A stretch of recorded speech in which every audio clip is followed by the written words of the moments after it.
Welcome to episode 20 of the Golf Front Podcast. I'm your host, Brett Bevilacqua. I'm a realtor with Carolina Property Sales in Southern Pines, North Carolina. As if you didn't already know, each Monday I release a new podcast profiling a local golf course and the Golf Front homes that surround the course. This week, I go to Spring Lake, North Carolina to play Anderson Creek. 39 miles and about an hour from downtown Pinehurst lies the extremely challenging Anderson Creek Golf Club. Opened in 2001, this wonderful course was designed by Davis Love III and Paul Cowley. I was lucky enough to play my first round in good weather in early March. This has been a wet winter in the Sandhills, and it was cart path only the day I played, but to be totally honest, there were very few wet spots, and the course was in incredible shape. Anderson Creek Golf Club is a par 72 that plays over 7,200 yards from the tips with a rating of 75.1 and slope of 144. From the whites, the course plays 6,155 yards with a rating of 70.5 and slope of 129. The greens are bent, and the group I played with reminded me that before they switched to bent a year ago, that putt I just made would have rolled off the green and into the fairway. The first is a medium-length downhill par 4. The best place to be off the tee is on the left side of the fairway as the green is tucked away to the right. It is a very tough shot for the average player to approach the green from the right side. There is a bunker to the left of this very tough green, and trust me, you don't want to go over. There is a steep decline that doesn't look easy to recover from. The first hole really sets the tone for what to expect at Anderson Creek.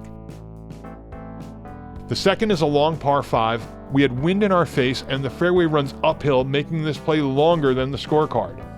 From the tee, you will see a bunker in the right rough. About 50 yards past that is a natural area where you probably won't be able to recover your ball. Past the natural area is all waste area down the left side. Thankfully, I didn't get to experience that part of the course, but it is a good 10 feet lower than the fairway and can't be easy to get out of. There is a small bunker in front of the green and a larger one to the right. The green is sloped aggressively from left to right. The third is a medium-length par 4 with a bunch of sand down the left side and another bunker on the right side that sticks out into the fairway about 50 yards shy of the green. There is a large bunker to the left of the green, but the good news, you can play your approach shot off the small bank on the right and potentially kick back onto the green. The fourth is a lengthy par 3 over a lake with a deep bunker in front of the green and two more back left. The green is sloped to the front, both left and right. So if you hit the front edge on either side, there's a good chance you'll roll off, but you shouldn't get wet. 5 was easily one of my favorite holes at Anderson Creek, a medium-length, dogleg left, par 4 that runs downhill for the last 100 yards to the green. This hole played much shorter, and a good drive here with a little draw makes for an easy approach where you need a club less. The green is sloped right to left, and there are mounds to the right as well as a large bunker. 6 is a short dogleg left par 5, but the trick is avoiding the two bunkers on the right of the tee while staying away from the left side, which will make your second shot very difficult. The green wasn't especially tough when I played, but it is protected by 3 bunkers, 2 up front and 1 back left. 7 is a lengthy par 3 with a waste area down the right side that doesn't really come into play. The green is large and level with no sand anywhere near it. The par 4 8th is a long dogleg right. If you can carry the fairway bunker on the right side, you will be set up for good things. The green is large and there is a bunker front left. Feeling cocky after my par on 8, I tried to fly the bunker on the par 4 9th to cut the corner and had no such luck. That bunker is tough to get out of, and smart players will just use the ample landing area to the right of the bunker. The green is tucked away to the left and is also very thin. There are also a pair of bunkers, one about 15 yards in front and another just to the left.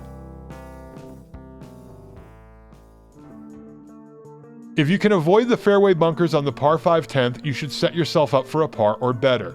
10 plays a bit shorter as the fairway is slightly downhill. The bunker to the right of the green is deceiving as the front of it is a good 35 yards from the front of the green. The green is small and sloped left to right, but if you can get there in regulation, take the par. The medium-length par 4 11th is also deceiving. It looks like a dogleg right, but plays pretty much straight away. The only hazard on the hole is a pond directly in front of the green.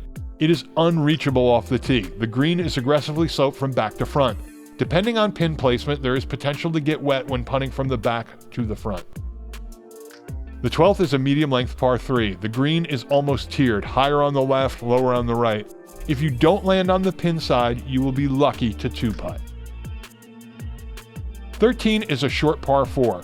There is a large and long bunker along the left side of the fairway and a pair of deep bunkers to the right of the elevated green. This green has a false front and is far from level. A very tough 2-putt, even if you are close to the pin. 14 is a lengthy par 4 that turns ever so slightly to the left. A big drive here will help, but be aware the right side of the fairway is soft. The trick with the 14th is the bunker about 25 yards short of the green. It totally throws off your depth perception and tricks the player into coming up short. The green is large and sloped back to front, and there is also a bunker to the left. 15 is a long par 3. The green is tremendous with a false front and is aggressively sloped. You will not want any part of the deep bunker to the right. I just missed the green and kicked left hard down the hill. I'm not sure if I was unlucky or this is just the way it is off this elevated and very difficult green. 16 is a very long par 4 that bends right. There is a bunker just off the right side of the fairway. If you can put your tee shot left or just past the bunker, you will have about 180 yards to the green. There are 2 bunkers further down the fairway, but nothing close to this large green, which is banked right to left. 17th is another tough and long par 4. Though it plays a little shorter than 16, the elevated green is at least another club, no matter the distance. I still came up short after hitting my approach shot a little thin and wondered should I have gone up 2 clubs. Off the tee, you will want to carry the bunker on the left. The fairway is sloped right to left, but I faded my drive and was still able to keep it on the short grass. There is a very large and deep bunker to the right of the green and on the back right. The green is sloped back to front and is probably the quickest downhill putt on the course. 18 is awesome and so tough. A par here is a reason to celebrate. Nothing is easy about this par 5. Off the tee, most players should be able to land between the bunker to the right and the bunker to the left of the fairway.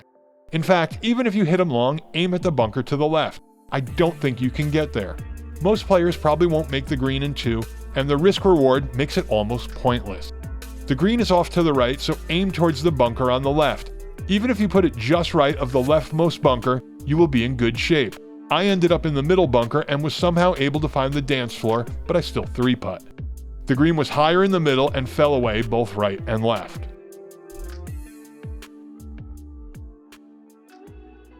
The only negative about Anderson Creek was the pace of play, but that was mostly a function of cart path only. I also apologized to the staff, but my round was so slow and miserable that my threesome added a solo player about halfway through the round, and I played the back 9 with him. Normally I would ask the pro shop, but I was so off my game with the first 18 taking 5 hours, I just joined him and we flew through the back 9, and it was nothing short of wonderful. Had I not played the extra 9, I may not have even produced this podcast, because it would have been unfairly critical of a great golf course that I will put in my regular rotation.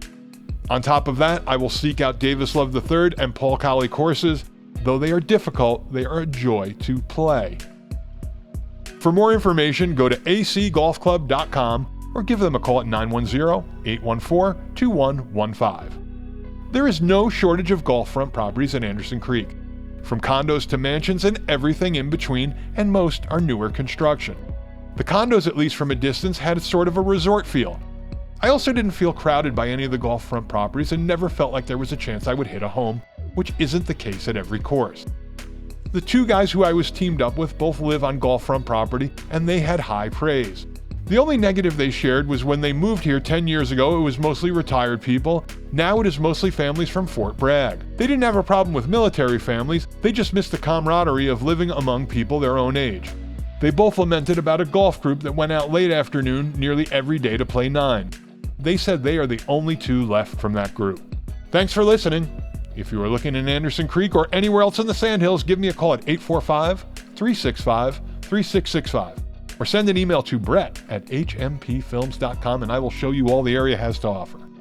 Once again, I'm Brett Bevilacqua with Carolina Property Sales. Next week, we head to the Pines course at Whispering Pines Country Club.